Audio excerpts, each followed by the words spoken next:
तो फिर एमएसपी पर गारंटी कानून बने कि आप इसके समर्थन में नहीं है? एमएसपी के क्या ये जरूरत नहीं है किसान की आज?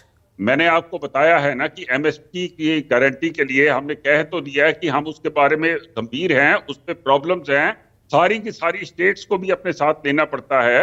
जो स्टेट्स अच्छी है ना मैडम पूजा जी, जो स्टेट्स अच्छी हैं उन्होंने खुद ही कर दिया है। हरियाणा ने 13 सीरियल्स के ऊपर एमएसपी दे दी है, यूपी ने 8 के ऊपर दे दी है, और ये जो यहाँ जो सरकार आई है अपने पंजाब में आम आदमी पार्टी की, इसने कहा था हम चुटकी मार के ऐसे ऐसे एमएसपी दे देंगे, उन्होंने एमएसपी दी नहीं।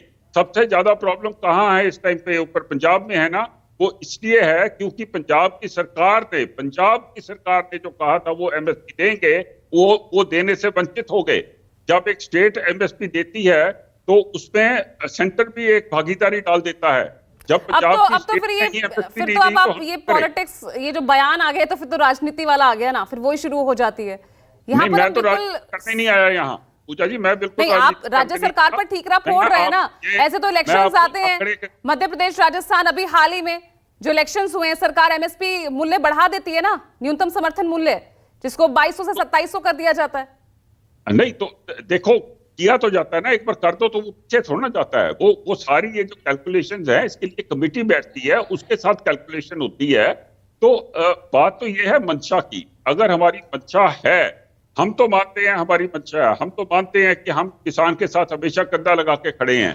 कौन सी ऐसी पॉलिटिकल पार्टी है इस इंडिया में जो कि किसान का हितैषी होने के बगैर यहाँ पॉलिटिक्स कर सके? और हम तो पूरी दुनिया की सबसे बड़ी पार्टी हैं। तो ये बातें करनी, कुछ लोगों के दिमाग में कुछ ऐसी प्रॉब्लम्स हैं जो वो भी हम ठीक है। मास्टर शिवराज जी, पहले तो मैं जयवंत जी से हाथ जोड़ करके नमस्कार करता हूं और कहता हूं कि हमें धमकाए नहीं। दूसरी बात, जो और सरकारों की ये बात कर रहे हैं, अगर वो सरकारें किसान हित में काम करती तो वो आज बिल्कुल खत्म नहीं हो जाती। देश के अन्नदाता ने विपक्ष को खत्म कर दिया, उनको वोट नहीं दिया, वोट भाजपा को दिया। और हम सरकार के हितैषी विरोधी नहीं है। अगर हम वोट भाजपा को करते हैं तो हमें अपने अधिकार के लिए, अपने पेट के लिए अपनी बात करने का अधिकार है।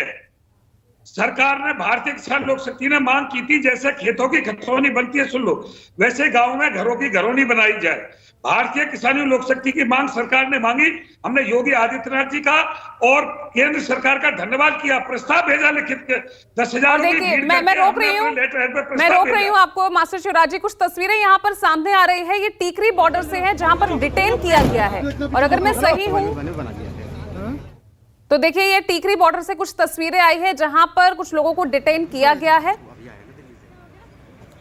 ये अंबाला शंभू बॉर्डर की आप तस्वीरें देखिए, कुछ किसान नेताओं को यहां डिटेन किया जा रहा है। जयबंत साहब, अब जवाब दीजिए, यहां पर किसान टकराव के मूड में नहीं थे, बावजूद इसके उन्हें डिटेन किया जा रहा है। ये तस्वीरें सामने आ रही है। ये प्रिवेंटिव डिटेंशन है, इस पे कौन सा कोई केस हो जाना है? ये तो हर जब आंदोलन चलता है उसमें इस तरीके से नेता को डिटेन किया ही जाता है, कोई नई बात नहीं है। इनको जल्दी से जल्दी हम कहेंगे कि ये काम खत्म हो तो इनको छोड़े। ठीक है मास्टर शिवराज, कंटिन्यू कीजिए। ये कह रहा हूं, सरकार अच्छा काम करती है तो हम धन्यवाद करते हैं। हमने कभी सरकार को मुर्दाबाद नहीं कहा, हमने हमेशा जिंदाबाद कहा। अगर सरकार हमारी मांग मान लेती है तो 10 बार जिंदाबाद कहेंगे। और ना हम विपक्ष के कहीं समर्थक में हैं कि हम कांग्रेस का समर्थन कर रहे हैं, आम आदमी का समर्थन कर रहे हैं, या सपा का, बसपा का।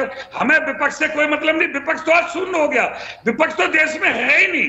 एक ही पार्टी है देश में, बीजेपी। और बीजेपी को पूरा देश आज वोट कर रहा है। तो भाई मांग मांगने किससे जाए?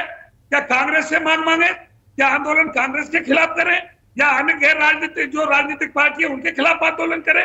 अगर हमारी बात को सरकार नहीं मानेगी तो मौलिक अधिकार संविधान में दिया हुआ है कि आप अपनी बात जाकर के दिल्ली में कह सकते हैं। भाजपा का ये कहना था, किसान संघ, उसने रामलीला मैदानों में लाखों की भीड़ कर ली, किसी ने रोकते? भाजपा का कोई अंग आता है तो उसे नहीं रोकते। नहीं, जयबंत साहब तो ये भी कह रहे हैं चुनावी साल है, क्योंकि चुनाव सर पर है, इसलिए ये टाइमिंग का सही लाभ उठाया जा रहा है। पूजा जी, देश में चुनाव कब नहीं होते? हमेशा देश में चुनाव होते हैं। आज लोकसभा का चुनाव है, कहीं विधानसभा का चुनाव है, कहीं नगर निकाय का चुनाव है। ये देश तो हर वक्त चुनावों में जूझा रहता है। तो हमें वो समय बता दें कि हम अपनी आवाज कब उठाएं। ये तो कोई ना कोई चुनाव सिर पर रहता है, अभी विधानसभा के चुनाव गए। चलिए ठीक